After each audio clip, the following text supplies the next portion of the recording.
I had the memory of the universe.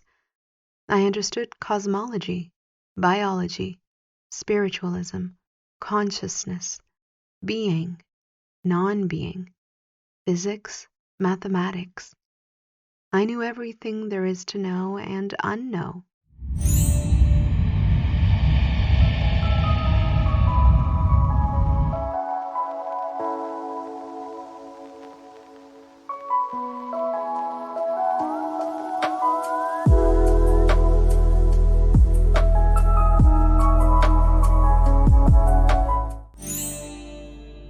Today's NDE is by Bridget.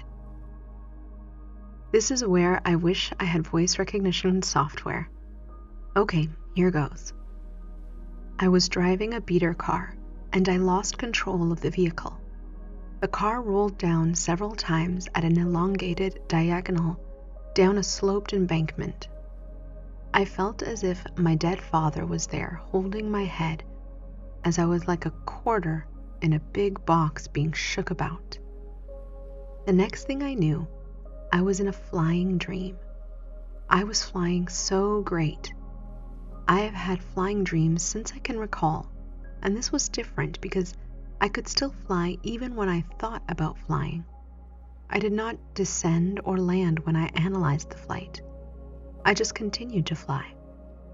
When I tried to fly higher, I went higher, and when I tried to go forward, I was slower.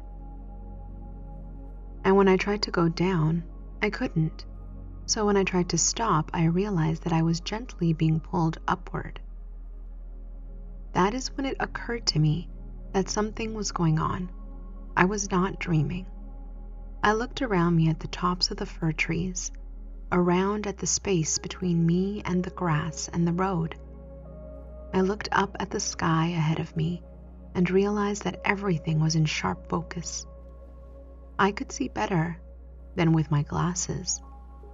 Then I felt the cold April air on me, the warmth of the morning sun, and how it was warming the cool morning air. That is when I looked down. I saw my car upside down and my head kind of out from under it. The car was slanted on top of me with my head out a ways of the broken driver's side window. I thought, if that's down there, then what's up there? My astral body rolled and looked upward. When I saw what could be described as a vortex, there was a hole in the sky, surrounded by clouds and lightning like plasma. Within the hole there were stars, but not the stars that we see outside our atmosphere at night, rather the center of the universe. Like a galaxy swirling around the most brilliant light one could imagine. It was what I perceived to be the source. Just outside the hole were light orbs going in and out of the hole.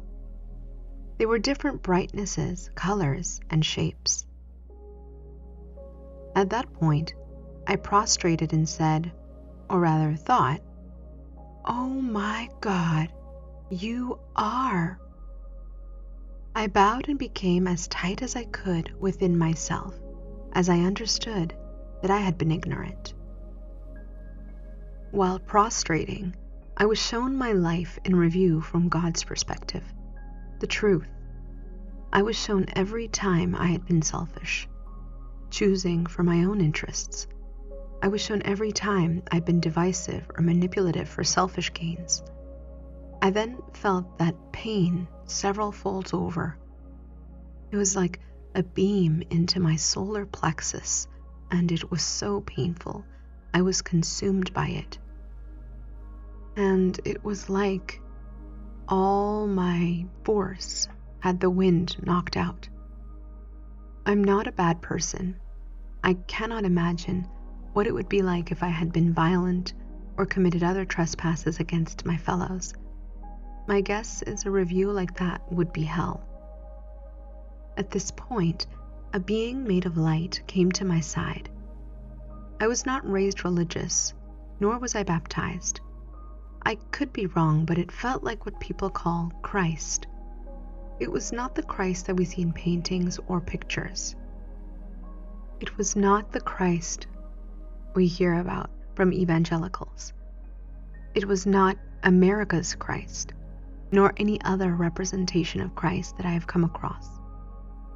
This was a being so pure, so benevolent, and so non-judgmental, I could barely comprehend the level of compassion this being possessed in the small yet brilliant light that it was. Not until it touched me and said, "I'll take that, it's for me," and took the beam from me and touched me, was I even able to fathom this amazing love. His light seemed to go dim for an instant, and the beam disappeared. Then he said, "You are forgiven. You are flesh, and with flesh is biology and psychology and instinct and desire and mechanism and ego and the serving thereof. To be flesh is to sin, and that is the nature of being. There's no fault in being human." This made me relax like I have yet to feel since. That is when I recognized that he was a part of the greater light and in a way a custodian of our planet. Kind of like he was assigned to it, and it was his to rule and watch over, to guide and protect, and to love and nurture. Yet this being was more than he appeared to be to me in that moment. This was just what I could comprehend at this time. I recognized this. I got really excited and started asking questions like a small child. What about aliens and parallel universes and life on other planets and UFOs and that's when I perceived a great yet quiet chuckle of amusement, and like a pat on the head, I was given the source into the top of my head. It was like a giant stream, and when my head was stuck inside of it, I could see from the beginning of the beginning of the beginning of everything and nothing. I saw the entirety of the universe, from its Big Bang to Big Stop, to Big Bang to Big Stop. I had the memory of the universe. I understood cosmology, biology, spiritualism, consciousness, being, non-being, physics, mathematics. I knew everything there is to know and unknow. God is everything that can ever be and everything that can never be at the same time. And I am human, so I can only understand it in human terms. Even the best of humanity is still human, and everything will be anthropomorphic.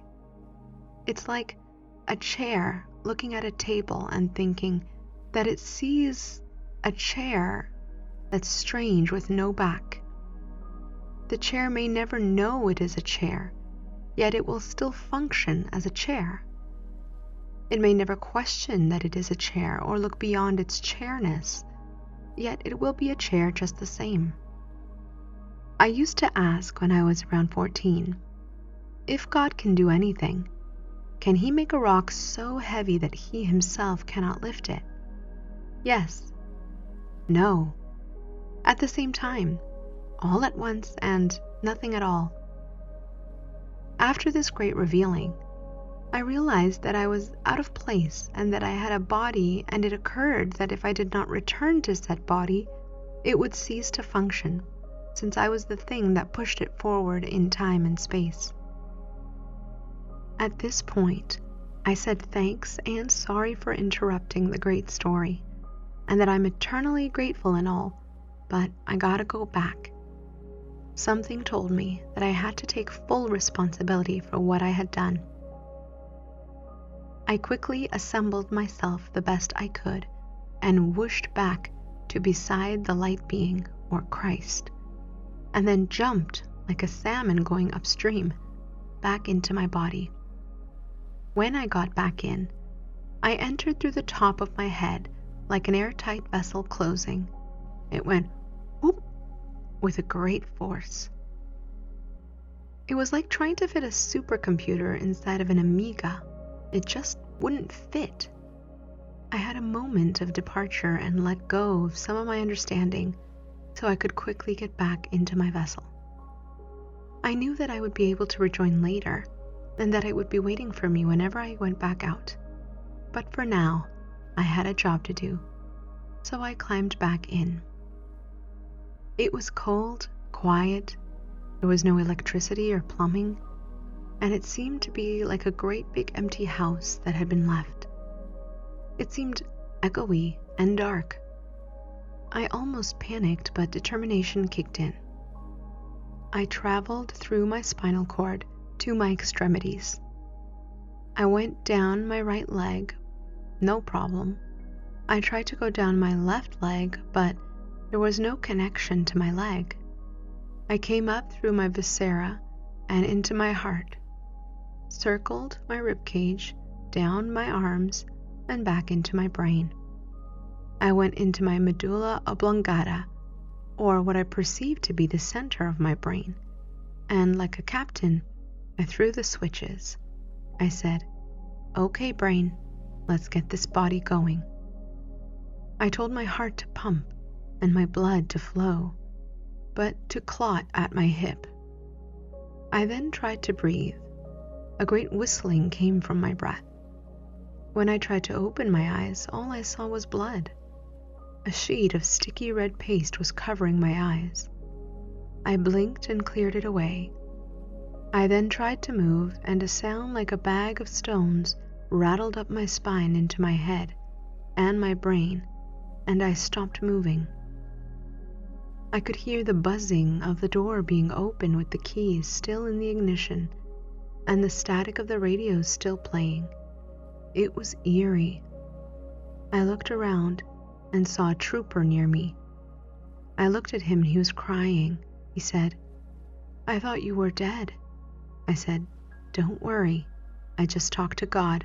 Everything is going to be all right." I was in the intensive care unit for 36 hours in and out of consciousness. I had an epidural of morphine, and I swore there were spiders everywhere. There were definitely nuns and a priest. They kept coming in and praying, and the priest gave me last rites at least 3 times while they waited for my mom to arrive. I hovered above my head most of the time, watching all of it like a circus.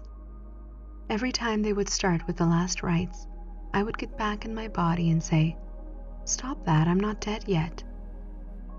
My spirits knew everything was going to be okay, but my body thought differently. I know that my body thought it would die several times, but my spirit refused to believe any of that nonsense and just kept post. One quiet moment, I opened my eyes to see a crucifix across the room. I started to laugh to myself and said, "You're not up there. Get off there. Come down off that cross. Why do they do that? Why do they keep you up there? They want to keep you there. That's so silly. You're silly. Come down off that cross." Just then, Jesus was there, made of light. He looked so beautiful, just like a Jew. Long, dark, curly locks, and a handsome face with big brown eyes and a prominent nose and jawline. He wore a monk's cloth robe, tied with rope fiber. Nothing fancy, but filled with the most brilliant light you can ever imagine. He smiled knowingly, looking concerned. I started, "Whoa, that is so cool. How do you do that? How do you just do that? You're here. How are you here? You were there and now you're here. You heard me? That's so great how you can do that. Like poof, you're here. That's awesome. You're awesome. Thanks. Now what?" "Now you have to live the truth." "That's it? That's easy. I can do that. I did what you said. I told the truth and took responsibility. I can do it." "I know," he said, like he was proud of me. it won't always be easy. It may be the hardest thing you'll ever do." He looked at the cross. All of a sudden, it made sense to me. He touched my hand and a warmth spread through my body. I stayed in my body and was stabilized. They sent me to Minneapolis to have my experimental, groundbreaking surgery that would set precedents for a new type of bone reconstruction procedure by the great Dr. Templeman. Funny, huh? Templeman. I spent 5 weeks in hospital and was released to a nursing home to recover for 6 months. I used to write in my journal, "To stand will be to hold my heart, to walk will be to move my spirit, and to dance will be to claim my soul." I stood 6 months later. I walked at 9 months, and I dance today without pain. God is